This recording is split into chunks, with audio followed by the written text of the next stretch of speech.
you've had a connection with the church, which is beautiful, and I think has helped keep you grounded. And I hope you tell people that. Well, yeah. Hey, David, though, Uh, seriously, thank you for your kind words. And, it is an interesting thing because living in the church world, you don't have quite the, I guess, national exposure of some of the bigger events and tours and things. But I tell you what's been great about being so faithful to the church is that the church has been really faithful to me as well.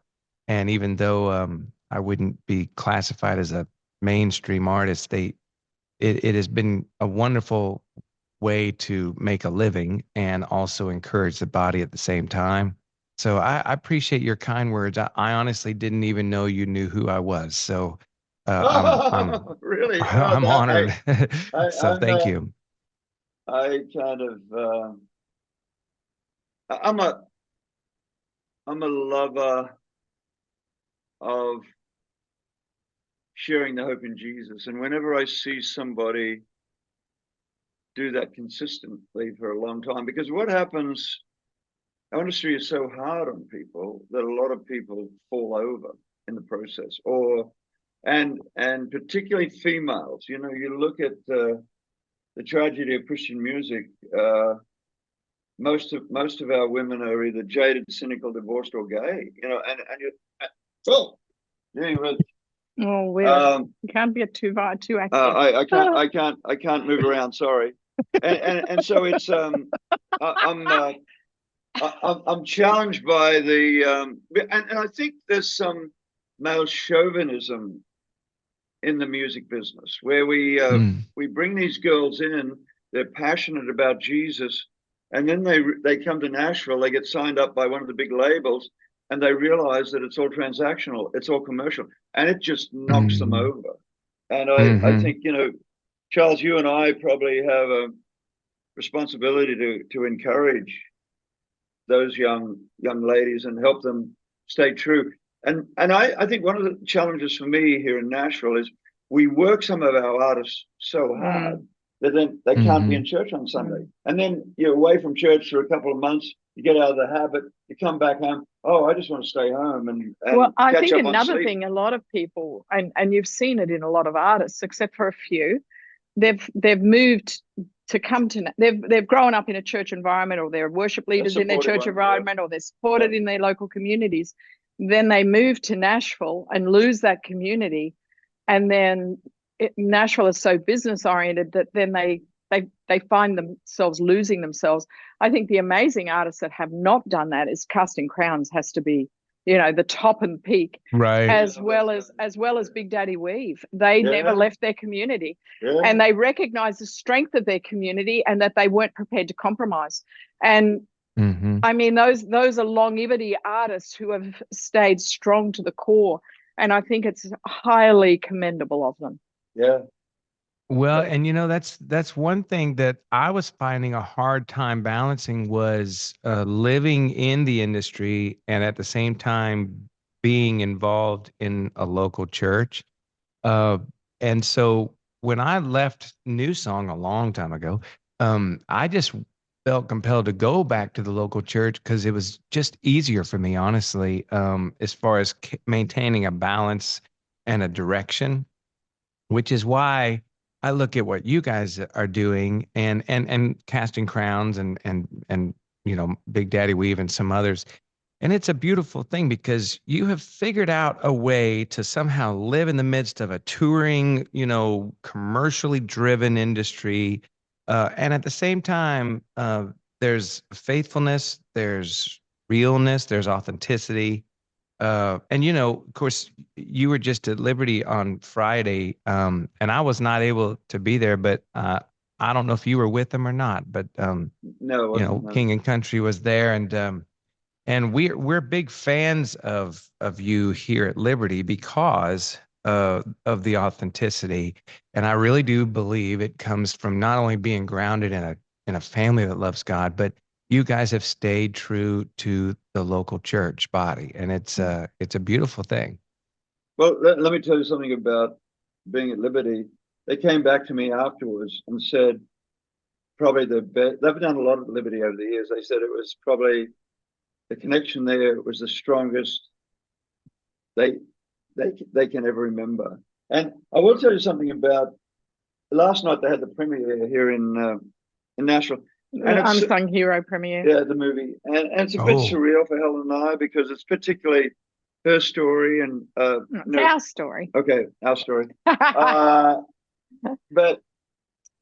what meant a lot to Helen and I is Luke got emotional at the end when they got up and spoke afterwards, and I'll probably get emotional talking about it. But and then Joel was very, what's the right word, Dom? He was because even with my own kids, we're in a very commercial town, and so much of what we do here is transactional.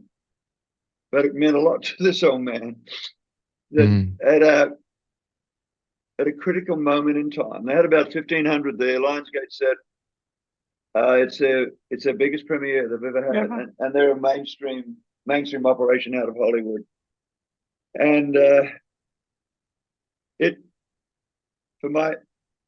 now I talked to them in the afternoon, and my role, I own a theatre for King Country. My role is how can I help them with perspective when it's all crazy, it's all commercial, and now particularly when we're dealing with Hollywood.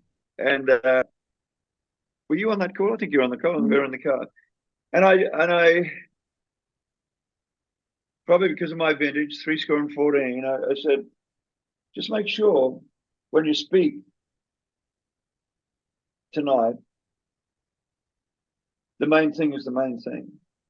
And I said to them a couple of years ago, they wanted the boys to do the red carpet at the K-Love Awards, which is K-Love Awards, red carpet.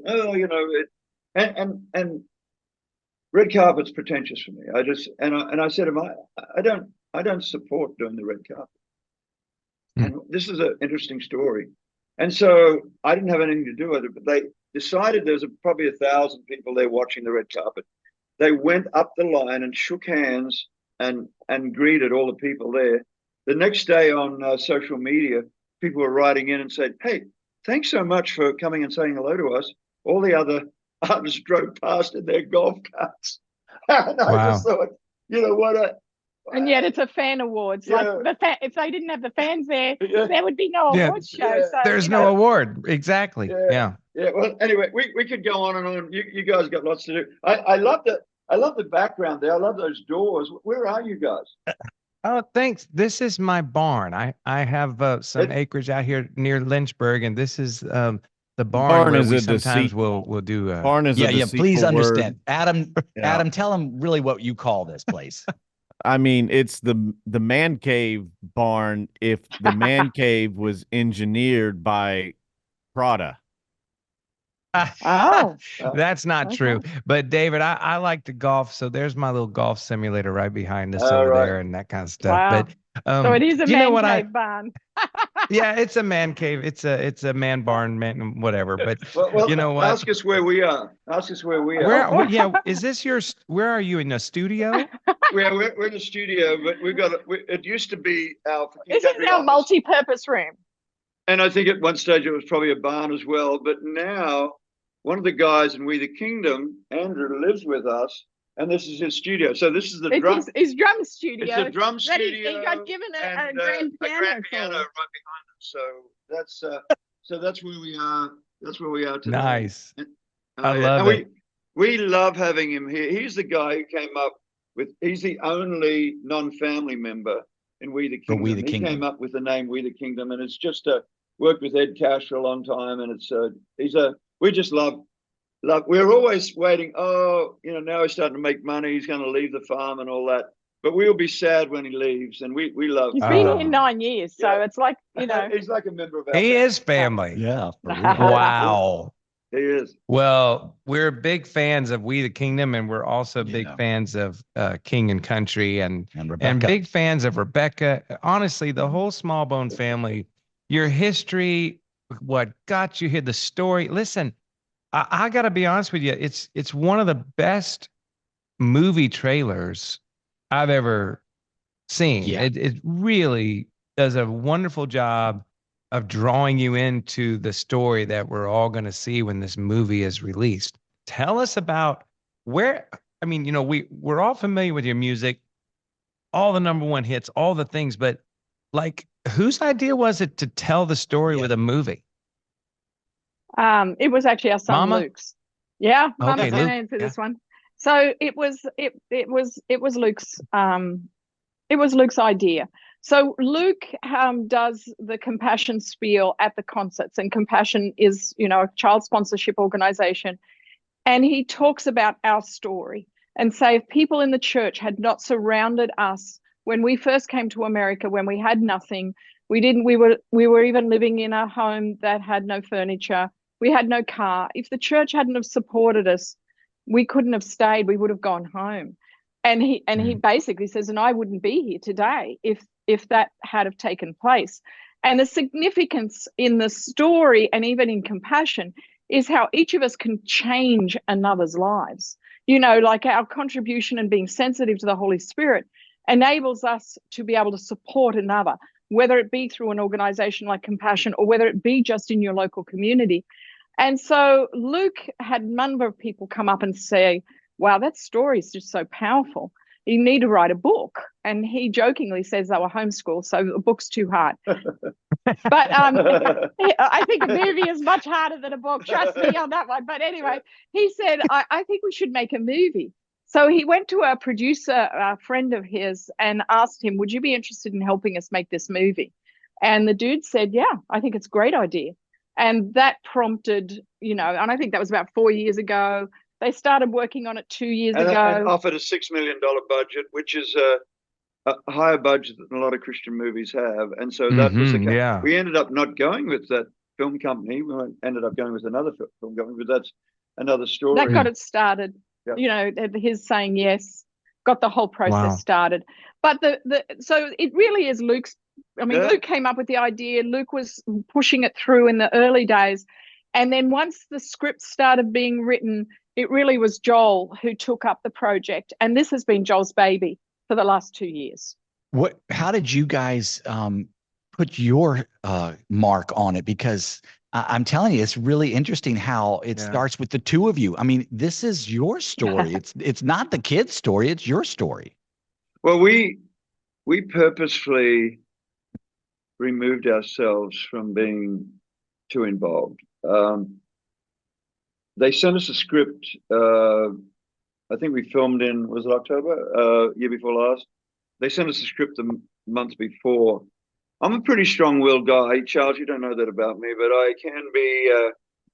I can be strong to a fault on occasions. And I knew if I got involved, I would impact. And I think Helen and I wanted the kids it to be their overview because she'd just written a book, and she had with her co-writer because she'd gone to the co-writer and said, "Hey, why don't you?" Helen said to the co-writer, "Why don't I go to the children and make sure I've got the story right?" It's a book called Behind the Lights. And the co-writer very strongly said, "No, it's got to be your." It's my memoir. She said they'll impact your memoir. And in a funny kind of way, I think the same applied with the film. I decided not to read the script because I knew with my strong-willed nature, I would influence somehow. I wanted their overview of what happened. And then when Helen read it, the only thing she went back to them and said, make sure you don't leave out the miraculous. And I can tell you, they didn't leave out the miraculous. And I feel I did my part by not getting involved. Well, and part of the reason why he did not get involved is he probably got a little ways in and he realized we've learned a lot about movies over the last few years, and you've got to have a protagonist and an antagonist. And so they had to look at our story and look at, well, who's going to be the protagonist and who's going to be the antagonist? Well, he ended up being the antagonist. That's okay. That's how I would be classified most times. That's right. Adam is our antagonist. Oh, Adam. Does that mean he's got to grow in the Lord? What are we saying here? Always. So, Constant work yeah, in we're progress. always, that's it. We're always a we agree constant with work in that. progress. So when he read some of the stuff, he was like, not sure it's really me. So I think what they've done is David actually is an optimist, and he's also a persistent chap. I used to joke, he doesn't really like the statement because it's not totally a compliment, but Yeah. I used to joke that if God closed the doors, David would push open a window. But it says something about his nature. You know, he won't say Absolutely. die. He'll keep trying. Well, I had to steal her from the boyfriend, 52 years ago, and Yeah, so I persisted and I won. I offered what you do. adventure. That's what he does. That's what he does. And so I offered movie, adventure. He offered security. well, and he's Fantastic, definitely David. David on the adventure stakes. But in the movie, they needed. I think what they've done is they've taken all David's internal turmoil that he did not show us, and they've expressed it externally where you can see it. And so I think that it's still truthful. Because in the movie you're shown to be persistent. You keep trying and get closed door after closed door, which is what happened in reality. But instead of David just pushing some of those emotions maybe down, in the movie they're shown. And so he definitely, that's beautiful. It's he looks at it and he's like, don't remember it like that. Honestly, the way I look at it is, it's touching people with the hope in Jesus. And it's a pro-family movie, and so I know that it's connecting. And if I gotta, if his pride's got to suck up a bit in the process, he will. But it's also though authentic. It's just real. It's a real struggle, and you show it. But also, it's a beautiful story of how God can take people just like you and me and everybody else and use them for his glory in a miraculous, powerful way. And you're right. You know, the difference between a book and a movie, in a book, you can describe somebody's inner turmoil through a descriptive paragraph, but in a movie, you have to show that. And that's not as easy. I think the one thing I'll tell you is I was broken in that time. So I was kind of Mr. Christian music in Australia. I helped start the Hillsong record label. I'd kind of done all the tours, and I had pretty strong notoriety. And then on one tour, it was all taken away. Lived in the nicest house I'd lived in, probably a bit like Charles's house that he's living in now. Okay, it's Charles. just a barn. And we lost that. It's still the nicest house we've ever lived in. We lost all that. And I look back now and I think God put me through that experience to grow me, because what happened after that 2 years of living in the wilderness, I moved from lukewarm to passionate, and I moved out of music business into the ministry. Yeah. And Charles, I think we were talking earlier before we went on air. I love it that you're committed to ministry. I've observed that, going back to the New Song days, and I love that. I'm a ministry guy to a fault. My logic in what we do, because I live in a transactional town. Nashville is a very business town, music business town. If we get the ministry right, the money's going to be there to pay all the bills. And so that's kind of one of my mantras now. And it came out of that experience of seeing God take care of us when I couldn't get arrested. It's interesting. My experience is a lot of the people who didn't want to talk too much 32 years ago, they want to talk to me now, and I'm very happy. I'm very happy to talk to them. One thing that I think is, well, there's a couple of things that are really special about the movie. One thing is everybody can relate to a character in the movie. Everybody. I mean, the kids can relate to the kids. Teenagers relate to Rebecca's journey of being mid-teens. And some of the stresses and strains of working out who you are and where you're going and where God's taking you.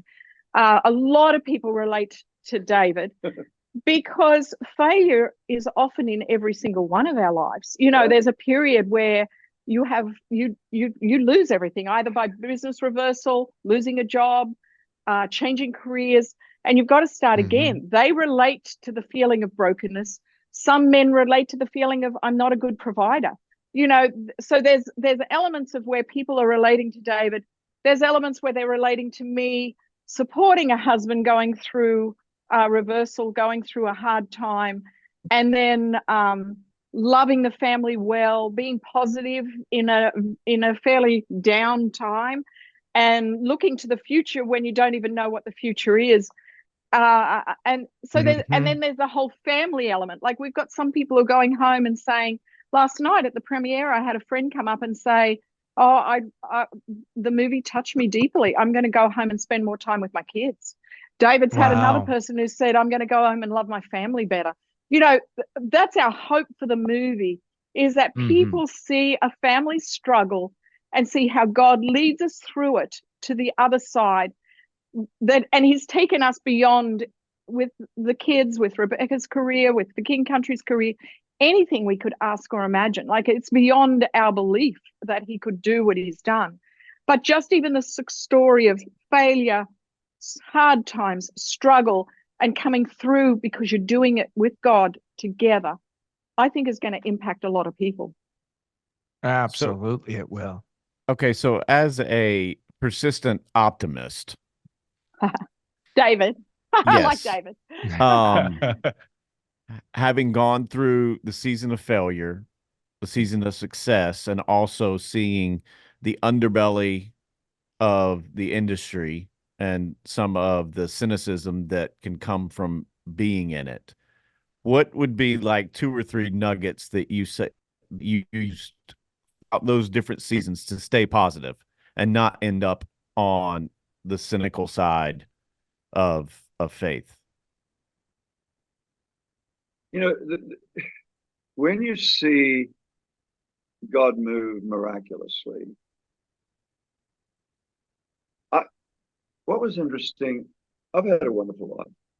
And until losing everything 34 years ago, I grew up in a Christian family.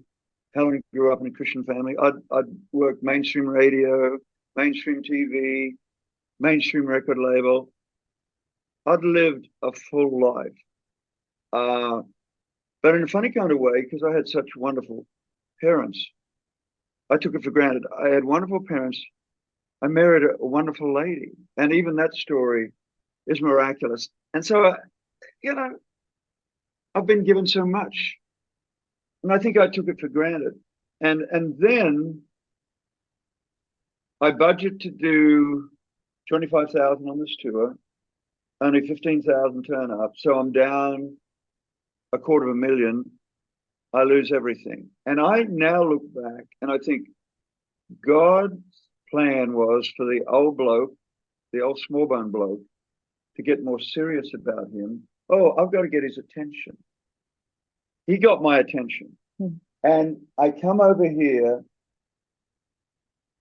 It's tough going. We live in a house with no furniture, don't have a car. Came over to work for somebody. He let me go after 2 months. And then we became very much a praying family. And we were in church. The church loved on us. And I saw the hands and feet of Jesus. My family and my kids saw the miraculous. And I think one of the things, I kind of lived on the edge a little bit in Australia, but not like we lived here in America. And I think my comment to anybody, I think what happens to a lot of people, everyone plays it safe. So if we play it safe, how can you see God move? And I think back in Australia, we were playing it safe at some level. We had the kids in a Christian school, lived in a really nice house. We went to Hillsong. It was a very normal life. Bang, after 2 weeks, that was all taken away. And I think it was almost like I was put through a discipline. The Lord loves me so much that he's going to take everything away so that I would see a way of living differently. And I'm so glad. I don't want to go through it again. Once in a lifetime. No. But I'm a flawed Jesus follower. But my role now is, what's the Jesus answer to every question? What's the God's economy answer in a town where it's quarterly profit. I'm not everyone's cup of tea. I'm an outlier. I'm an outlier in this town.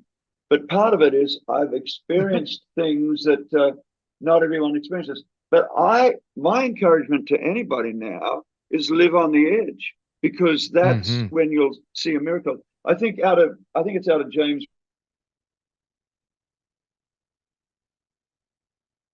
God, a miracle. And we saw a miracle a week for 2 years. We kind of lived in poverty, hand to mouth, for 2 years. And it's almost like, everyone sends their kids to college, so that they'll get head knowledge. It's almost like my mantra now is, hey, live on the edge for a while. You'll see God move, and then you'll be more passionate about him instead of playing it safe. I think there's a tendency in the Christian world to play it safe. And I think that, going back to Adam's question, that's my main takeaway. I didn't want what we went through, but now there's two great gifts in my life. My wife, well, three. My wife, Jesus, and going through that two-year period in the wilderness. I think from my perspective, in answering people who have had hurt that have made them cynical, is none of us are perfect. People are going to hurt you. I mean, husbands and wives hurt each other. Kids hurt you. Everybody's going to hurt you. I can't see that we can look at people and not accept their inadequacies because we ourselves are inadequate and we ourselves are going to hurt people. If we recognize that God is in control, that's a fundamental stance. God is in control. Everything that is brought into our life, another one, he can turn for good. We've just got to see his hand and allow him to do it and have faith that he is in control. Some of it's going to be knocking the rough edges off me, just like David said. He had to go from being a sort of nominal or lukewarm Christian to being a passionate Christian. Our hard times did that because we saw Jesus. Our faith is in Jesus, who is perfect, not in man. And I look at my life, because a lot of women, when their husbands are struggling, they're actually a lot of wives, sorry, when their husbands are struggling,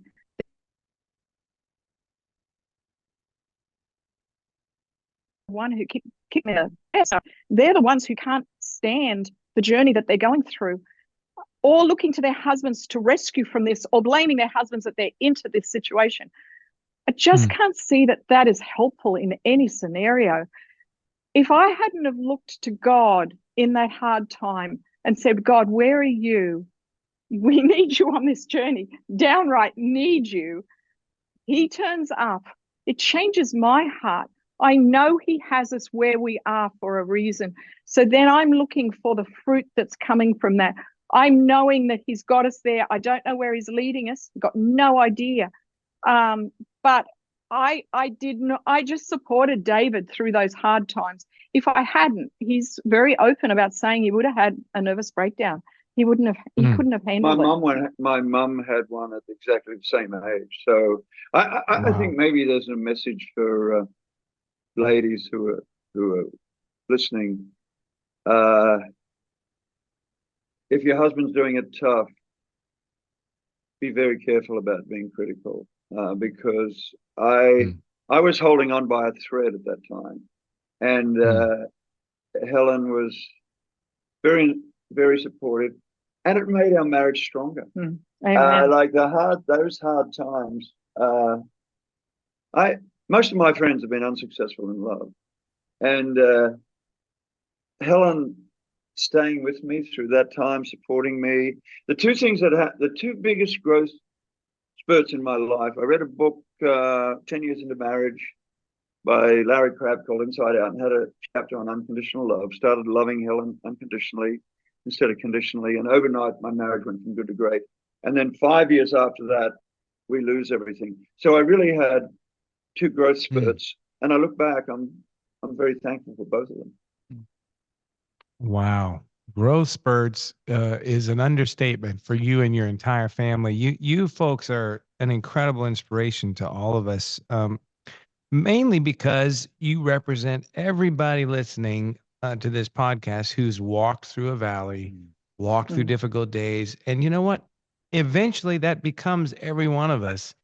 That's it. But if you're ever going to stand on the other side of a miracle, I really believe you got to walk through a dark valley at some point. Amen. Yep. And You're right, Charles. Yep. you know, I've Well said. walked them. You've walked them. We've all walked them. And there may be somebody listening here today who's in the middle of one right now. Could you, as we sort of bring this to a close today, and you have been so wonderful. Thank you for taking the time. But as we bring this to a little close and finish with a big promo for the movie, what would you say to somebody who's not on the other side of that miracle yet, but they're actually in the depths of where you've walked? What's the word of encouragement you would give them? I would say God sees you. He knows where you're at. He sees you. He loves you. He is with you. Sometimes God promises that he's going to be with us to the end of the age. He is there in that valley with you. And my encouragement is look for him. Look for his hand on your life because he's there. You know he's there. You've got to stand on that faith. He's there. He sees you. He knows you. And when you look for his hand, and frankly, Charles, it can be as simple as going out and seeing the moon at night and the stars and recognizing his grandeur. It can be something as seeing a letter in the mail. It might be an encouragement. It can be a flower that you look and you think, gosh, look at the magnificence of his creation. Whatever it is, just look for his hand of encouragement. And then my encouragement from our life story is take the next step. Whatever that door looks like, whatever you can see that God might be leading you in, take the next step. It's not always a destination. Like our next step was cleaning houses, raking lawns and mowing lawns. It had nothing to do where God was going to take us, but it was our next step. It helped put food on our table.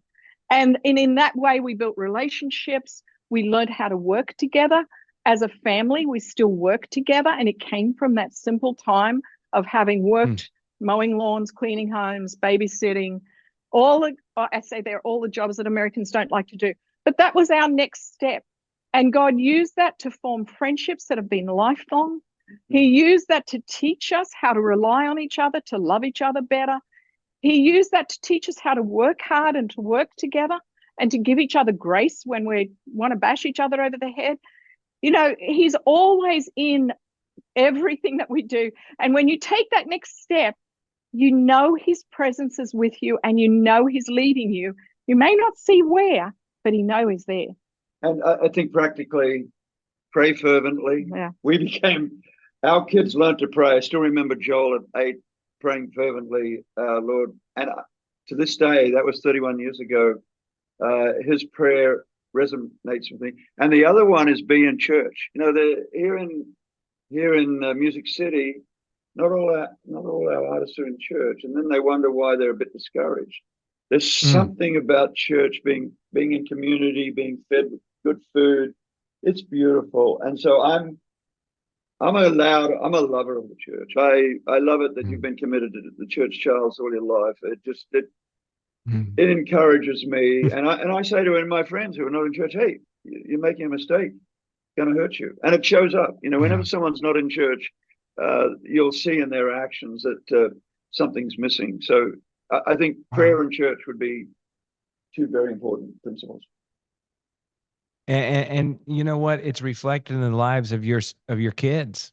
I mean, they are living, breathing examples of what it's like to come up in church, be under the roof of some faithful, God-fearing, God-loving parents. And your whole family is just a living, breathing, wonderful testimony of what our lives are supposed to represent in Christ. And so we are very grateful to you. Yeah, we really are. And we're thrilled about this movie. April 26th. Yeah. It's released. Yep. It's actually our Unsung Hero. 49th wedding anniversry. Oh, wow. That's 40. fantastic. That's awesome. Congratulations. And we had nothing to do with Yeah. Really? Yep. So April 26th, this movie comes out. Unsung Hero. Awesome. Can't wait. Thank you guys so much for your time today and just sharing your story, because this was not a movie premiere podcast. This was really inspirational, so much more. so much deeper. And thank you so much for that. Thank you very Pleasure. much. We And I'm appreciate Thank you for all you and do. your entire family. Oh, listen, thank And you. all the We're best to looking you, forward to Adam, seeing hiding this. away over there. I'm here. Thanks for joining us. It's been a great conversation. Thank you, Excellent. Adam. Okay. Bye. Godspeed to you guys. Have a good day. Thanks for making Godspeed time to for you. us. God bless you.